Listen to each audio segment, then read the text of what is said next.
এইবাৰ অবৈধ কয়লা খননৰ বিৰুদ্ধে সোচ্চাৰ হ'ল মাৰ্ঘেৰিটাৰ সমজিলা জাতীয় জনগোষ্ঠীয় ঐক্যমঞ্চ অসম। জিলা আয়ুক্তক স্মাৰক পত্ৰ প্ৰদানৰ যোগেদি বিষয়টো তদন্ত কৰি উচিত ব্যৱস্থা ল'বলৈ দাবী জনালে ঐক্যমঞ্চই। অন্যথা গণতান্ত্ৰিক আন্দোলন গঢ়ি তোলাৰ হুংকাৰ প্ৰদান। মাৰ্ঘেৰিটাৰ সমজিলা জাতীয় জনগোষ্ঠীয় ঐক্যমঞ্চ অসমৰ তৰফৰ পৰা স্মাৰক পত্ৰযোগে অভিযোগ উত্থাপিত কৰি উল্লেখ কৰে যে মাৰ্ঘেৰিটা সমজিলাৰ অন্তৰ্গত পাটকাই পাহাৰক চোৰাং কয়লা মাফিয়াই তাণ্ডৱ চলাই থকা পৰিলক্ষিত হৈছে। মাৰ্ঘেৰিটা থানাৰ অন্তৰ্গত বৰগোলাই নামদাং বাকোম্পানী ফৰেষ্ট, লিডু আৰু কেশগেৰ অন্তৰ্গত দ্বীপমাইন, লালমাটি, মুলুক পাহাৰ, ঝৰ্ণা বস্তি, বমগাৰা, লেখাপালি থানাৰ অন্তৰ্গত টিপং লাল পাহাৰ, ফাইৰিং ৰেঞ্জ, পাহাৰপুৰ জাগন আৰক্ষী চকীৰ অন্তৰ্গত বালিজান, মুগগাম বস্তি আদি স্থানত গঢ়ি তোলা অবৈধ আণ্ডাৰগ্ৰাউণ্ডসমূহ এতিয়া মৃত্যুদূত সদৃশ হৈ পৰাৰ অভিযোগ উত্থাপিত কৰিছে ঐক্যমঞ্চ অসমে। লগতে জাতীয় জনগোষ্ঠীয় ঐক্যমঞ্চৰ নেতৃত্ববৃন্দই উল্লেখ কৰিছে যে পেটৰ তাৰণাত এনে মৃত্যুদূত স্বৰূপ অবৈধ আণ্ডাৰগ্ৰাউণ্ডত কৰ্মৰত শ্ৰমিকৰ মৃত্যু হয় আৰু পূৰ্বতেও বহু শ্ৰমিকে তেনে অকাল মৃত্যুক আঁকোৱালি লোৱাৰ অভিযোগ উত্থাপিত হৈছে। বৃহত্তৰ মাৰ্ঘেৰিটাৰ সমজিলা অঞ্চলত অবাধে চলি থকা অবৈধ চোৰাং কয়লা খনন তথা কয়লা মাফিয়াৰ বাবে বছৰি বছৰি বহু লোকৰ মৃত্যুৰ লগতে চৰকাৰে বুজন পৰিমাণে ৰাজহ হেৰুওৱা আৰু পাহাৰৰ গছ গছনি কাটি তহিলং কৰাৰ কাৰণে পৰিৱেশ বিনষ্ট হোৱাৰ অভিযোগ উত্থাপিত কৰিছে ঐক্যমঞ্চৰ নেতৃত্ববৃন্দই আৰু সংগঠনটোৱে অতি শীঘ্ৰে বিষয়টো তদন্ত কৰি আছিল। তেওঁলোকৰ সংবাদ মাধ্যমৰ যোগেদি আমি সদৌতি অসমবাসী তথা আমাৰ যি মাৰ্ঘেৰিটাৰ তিনিচুকীয়া জিলাৰ আয়ুক্ত বিষয়াৰ কাৰ্যালয়ৰ ওচৰত আজি আহি আমি আমাৰ মাৰ্ঘেৰিটা সমজিলা জনজাতীয় ঐক্য মঞ্চ তৰফৰ পৰা আমি আজি যোৱা 7 তাৰিখ আৰু 22 তাৰিখত দিহিং পাটকাই অভয়াৰণ্যত পৰিদৰ্শন কৰি যিবিলাক আমাৰ মাৰ্ঘেৰিটাত ইলিগেল অবৈধভাৱে যিবিলাক কয়লা খনন কাৰ্য চলি আছে সেই সূত্ৰে আমি আমাৰ মাৰ্ঘেৰিটা সমজিলাৰ আমাৰ SDO ছাৰক এখনি স্মাৰক পত্ৰ দিয়া হৈছিলে যে অবৈধ কয়লা খনন কাৰ্যখিনি বন্ধ হ'ব লাগিব।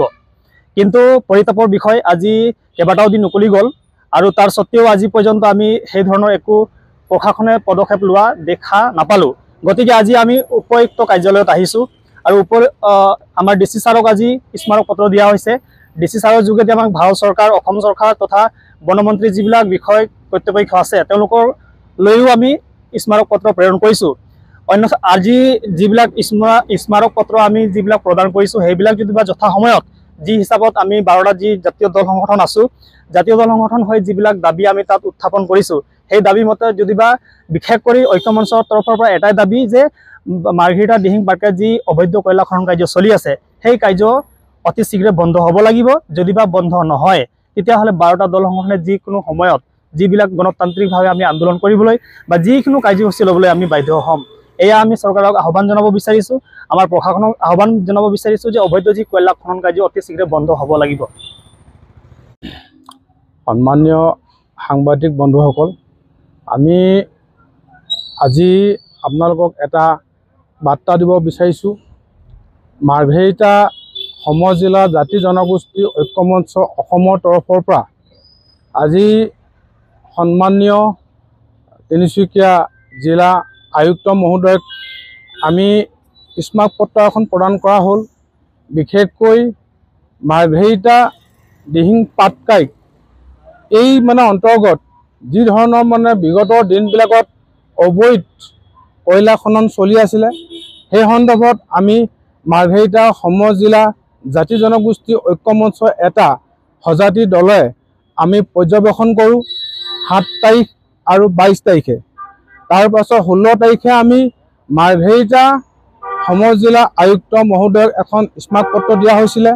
আমি সেই স্মাৰক পত্ৰত আমি অন্তৰ্ভুক্ত কৰিছিলোঁ যে মাৰ্ঘেৰিটা, লিডু, বৰগোলাই, টিপঙত যি ধৰণৰ অবৈধ কয়লা খনি চলি আছে সেই অবৈধৰ মুক্ত কয়লা খননিৰ ফালৰ পৰা আমাৰ মানৱ জীৱনৰ যি ধৰণৰ আপোনাৰ ৰোগাক্ৰান্ত কৰিছে, ধ্বংস কৰিছে, আমাৰ বিভিন্ন পৰিৱেশ প্ৰদূষণ ধ্বংস কৰিছে, তাৰ প্ৰতিবাদত আমি সমজিলা ঐক্যমঞ্চ 12টাকৈ জাতীয় জনগোষ্ঠী সংগঠনে একত্ৰিত হৈ এই যাতে যিটো ধ্বংসৰ যিটো লীলা যাতে এইটো আমি কোনো পৰ্যায়ে আমি মানি ল'ব বিচৰা নাই আৰু অতি শীঘ্ৰে আমি মাৰ্ঘেৰিটা পাটকাই যিটো মানে স্মৃতি এইটো বন্ধ কৰাৰ কাৰণে আজি সকলো সজাতি দলে আহি 12টাকৈ জাতীয় জনগোষ্ঠী সংগঠনে আহি আমি সন্মানীয় আমি মহোদয় আয়ুক্তক আমি এখন স্মাৰকপত্ৰ দিয়া হৈছে আৰু আমি আপোনালোকৰ সংবাদ মাধ্যমক এইটো কথা জনাব বিচাৰিছোঁ যে অনাগত দিনবিলাকত যদি কেনেবাকৈ আজি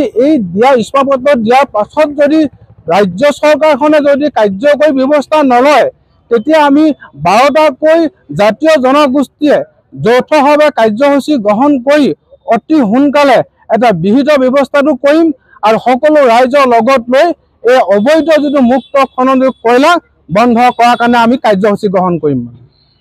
যি ধৰণে অবৈধ কয়লা লুণ্ঠন চলি আছে, চোৰাং কয়লা ব্যৱহাৰ চলি আছে, অতি শীঘ্ৰে বন্ধ হ'ব লাগিব।